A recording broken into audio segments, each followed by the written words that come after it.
Assalamualaikum warahmatullahi wabarakatuh. Pada video kali ini kita akan membahas tentang perawatan tanaman anggur pada fase vegetatif. Video ini kami buat untuk menjawab permintaan dari teman-teman konsumen lapak bibit maupun pemirsa channel lapak bibit yang ingin dijelaskan tentang bagaimana sih cara perawatan tanaman anggur pada fase vegetatif.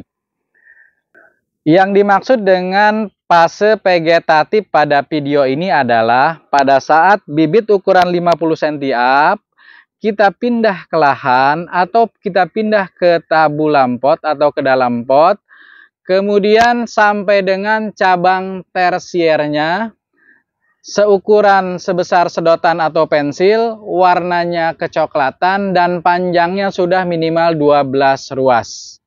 Nah, bagaimana proses perawatan mulai dari bibit sampai dengan berakhirnya fase vegetatif akan kita bahas tuntas pada video ini.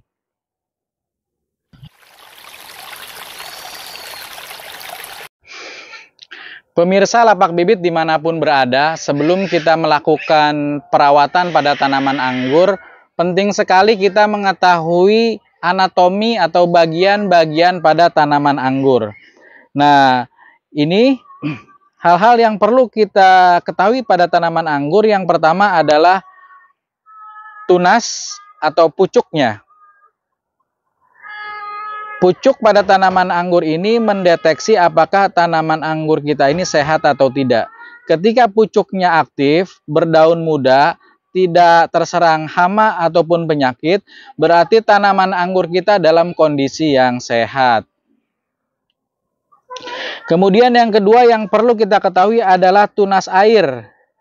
Tunas air adalah tunas yang keluar pada ketiak daun, antara daun dengan batang utama. Ini yang tumbuh pertama disebut dengan tunas air.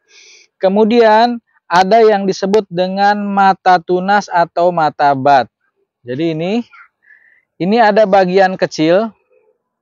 Bagian kecil antara tunas air dengan batang utama ada benjolan kecil. Bisa terlihat ini. Nah, ini disebut dengan mata tunas atau mata bat. Atau pada pohon yang sudah besar ini bisa kita perlihatkan. Nah, ini tunas air. Nah, ini ada yang namanya mata bat atau mata tunas. Kemudian selanjutnya yang perlu kita ketahui adalah ruas. Jadi ini ruas ya. Tempat tumbuhnya daun, tunas air dan mata bat kita sebut dengan buku ya. Buku atau titik simpul. Nah, antara titik simpul kita sebut dengan ruas. Ya. Jadi ada titik simpul, ada ruas, ada mata bat, ada tunas air. Selanjutnya bagian tanaman anggur yang perlu kita ketahui adalah sulur. Sulur pada tanaman anggur menandakan bahwa si tanaman anggur sudah dewasa dan siap untuk dipindah ke lahan. Namun dalam budidaya, sulur ini kita buang. Sulur ini kita buang karena seringkali sulur ini mengikat pada batang sehingga bagian batang yang terikat oleh sulur ini akan mengecil. Nah, itu bagian-bagian penting yang perlu kita ketahui saat kita melakukan perawatan pada tanaman anggur.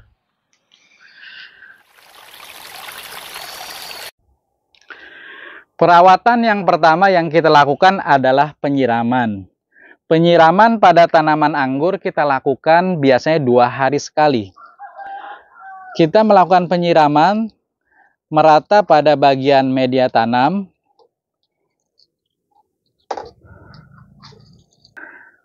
Untuk penyiraman ini penting sekali kita perhatikan kelembaban pada media tanam.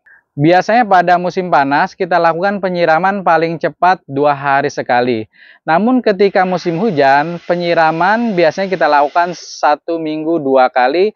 Karena pada saat musim hujan media tanam itu tidak mudah kering. Perawatan rutin yang kedua yang kita lakukan adalah pemupukan. Untuk pemupukannya kita menggunakan NPK seimbang dan Saprodap. Lama pemupukan kita lakukan setiap 1 minggu sekali. Nah, ini sudah ada NPK dan Saprodap yang sudah kita satukan dengan perbandingan 1:1. Untuk pemupukannya simpel sekali, kita menggunakan sendok teh. Ini air kira-kira 3 liter air. Kita berikan Saprodap sebanyak 1 sendok teh dan NPK. Kalau masih terpisah berarti NPK-nya setengah sendok teh, Saprodapnya setengah sendok teh. Nah, ini karena sudah disatukan, kita langsung ambil 1 sendok teh. Kemudian kita aduk sampai larut. Pastikan NPK dan Saprodapnya sudah larut dengan air.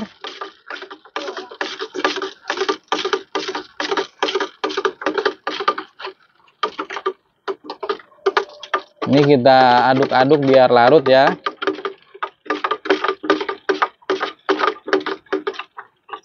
Diaduk terus sampai larut. Nah, setelah larut, kita siramkan pada media tanam. Jadi saya ulangi lagi, untuk pemupukannya kita berikan setiap 1 minggu sekali, rutin, selama fase vegetatif.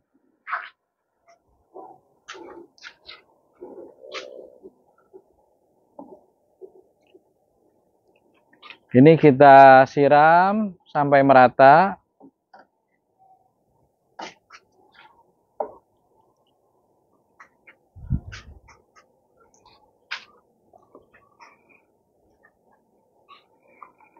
Untuk banyaknya air mengikuti ukuran pot atau media tanamnya. Untuk media tanam yang pot 60 ini 3-4 liter. Tapi kalau untuk pot yang 50 dia bisa hanya 3 liter air. Nah, kalau untuk di tanah bisa sampai dengan 4 liter air. 4 atau 5 liter air. Demikian cara pemupukannya. Rutin kita lakukan setiap 1 minggu sekali sampai dengan berakhirnya fase vegetatif. Perawatan rutin yang ketiga yang kita lakukan pada fase vegetatif adalah penyemprotan hama dan penyakit atau jamur. Nah, setidaknya ada 2 pestisida, yang satu fungisida yang biasa kita pakai di sini Amistartop, kemudian yang kedua Abasel. Abasel ini untuk hama trip dan Amistartop ini untuk pengendalian jamur. Pemirsa di rumah setidaknya punya 2 ini sudah cukup untuk melakukan pengendalian hama dan penyakit pada tanaman anggur. Cara pengaplikasiannya, Abasel 2 tetes per liter air dan Amistartop 1-2 tetes per liter air. Nah, kita akan coba contohkan cara pengaplikasiannya. Di sini sudah ada air, ini sebanyak 1 liter. Sebanyak 1 liter air. Nah, ini kita akan masukkan dulu fungisida dan insektisidanya.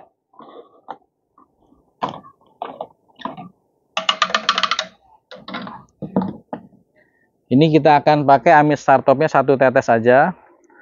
Jadi supaya gampang meneteskannya, di bagian atasnya kita bolong menggunakan jarum ya, atau benda yang lancip, jangan terlalu besar bolongannya, supaya ketika menetes itu tidak terlalu banyak.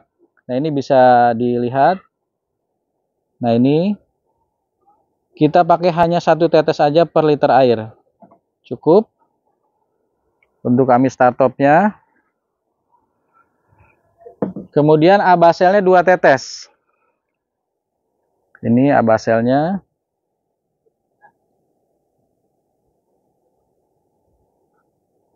Satu, 2. Cukup. 2 tetes saja. Kita tutup kembali sampai rapat.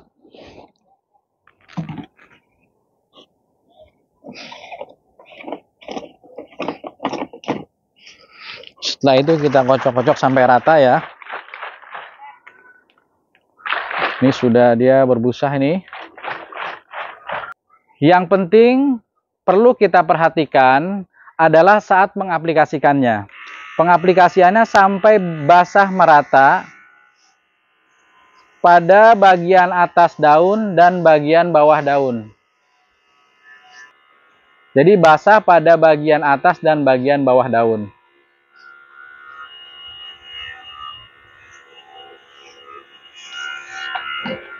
Semua bagian bawahnya sampai kena. Kenapa? Karena trip itu adanya di bawah daun, terutama pada daun-daun muda. Nah, ini sudah basah merata.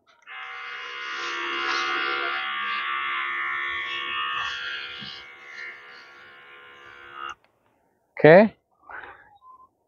Demikian cara penyemprotan hama dan penyakit pada tanaman anggur. Perawatan vegetatif yang keempat adalah pemangkasan atau excel break. Jadi saat kita menumbuhkan tanaman anggur perlu kita lakukan excel break. Yang dimaksud excel break adalah ini seperti ini bakal cabang tersier. Ini ada tunas air yang tumbuh. Kita buang bagian atasnya, kita sisakan satu daun. Semua tunas air pada cabang tersier kita lakukan hal seperti ini. Agar fokus pertumbuhannya hanya pada tunas yang kita ingin tumbuhkan saja. Demikian juga saat-saat awal. Ketika saat-saat awal, pada cabang primer, ada tunas air, kita lakukan hal yang sama juga. Kita lakukan excel break, yaitu kita buang tunas airnya, disisakan satu daun. Terus semua juga pada cabang sekunder, tunas air kita jadikan sebagai cabang tersier. Jadi saya ulangi ya, pada cabang sekunder sebagian tunas air kita tumbuhkan, kita jadikan cabang tersier. Nah ini contohnya ini nih. Bisa ke sini. Ini tunas air kita tumbuhkan, kita jadikan cabang tersier. Tapi yang ini ada tunas air juga nih. Yang ini ada tunas air juga. Dia tidak kita jadikan cabang tersier. Kita buang. Gitu. Karena idealnya dalam satu pot seperti ini kita memiliki 8 cabang tersier. Nah ini satu cabang tersier di setiap tiang-tiangnya. Kemudian antara tiang ini ada lagi satu cabang tersier. Jadi semuanya ada 8 cabang tersier. Harapannya kalau dalam satu cabang tersier menghasilkan 2 dompol buah, maka dalam satu tambulapot ini kita akan menghasilkan 16 dompol buah. Untuk pemangkasan atau excel break pada model rambatan para-para seperti ini sama juga ya. Ini cabang primernya, cabang primer. Kemudian ini yang di tengah-tengah horizontal cabang sekunder. Dan yang ke kiri ke kanan seperti tulang ikan ini cabang tersier. Saat kita menumbuhkan cabang primer, tunas air yang tumbuh di cabang primer kita buang, sisakan satu daun sampai nanti dia akan rontok sendiri. Nah, untuk di cabang sekunder, sama seperti tadi di tambulapot, tunas airnya sebagian kita tumbuhkan menjadi cabang tersier dan sebagian kita excel break. Nah, ini juga sama. Pada cabang tersier, semua tunas air kita lakukan excel break. Ini contohnya ya, ini sudah nih. Ini mas, ini contohnya sudah dilakukan excel break. Jadi disisakan satu daun ya. Ini juga sama. Nah, ini ada nih contohnya nih. Nah, gimana kalau seperti ini? Ini sebelumnya sudah kita lakukan excel break, namun dia tumbuh lagi. Nah, yang tumbuhnya ini kita buang semuanya. Yang kita pertahankan hanya 2 daun saja. Daun utama dan satu daun pada tunas air. Nah, ini ada contoh lagi seperti ini. Ini tunas airnya belum kita excel break ya. Nah, ini kita lakukan excel break, kita buang, sisakan satu daun. Jadi Pada cabang tersier ini yang kita pertahankan hanya 2 daun pada setiap bukunya. 1 daun utama dan 1 lagi daun pada tunas air. Demikian tadi video tentang perawatan vegetatif pada tanaman anggur. Kalau kita singkat, biasa kita sebut dengan P4S. Yang pertama penyiraman. Kita lakukan penyiraman 2 hari sekali. Kemudian yang kedua pemupukan. Kita lakukan pemupukan setiap 1 minggu sekali menggunakan NPK seimbang dan Saprodap dengan dosis setengah sendok teh NPK dan setengah sendok teh Saprodap. Kita campur dengan air 3 sampai dengan 4 liter air untuk 1 tanaman. Kemudian P yang ketiga yaitu penyemprotan hama dan penyakit. Kita lakukan setiap 1 minggu sekali. Setidaknya tadi menggunakan Abasel dan Amistartop. Kemudian P yang keempat adalah pemangkasan. Kita lakukan pemangkasan secara rutin setiap 1 minggu sekali, membuang tunas-tunas air yang tidak kita tumbuhkan agar pertumbuhan tanaman anggur fokus pada tunas yang kita ingin tumbuhkan saja. Kemudian yang terakhir S adalah selalu senyum bahagia dalam melakukannya. Terima kasih, semoga informasi ini bermanfaat. Apabila ada yang ingin ditanyakan atau yang kurang jelas, silakan Bapak Ibu komen di kolom komentar. Salam, tetap semangat hijaukan bumi.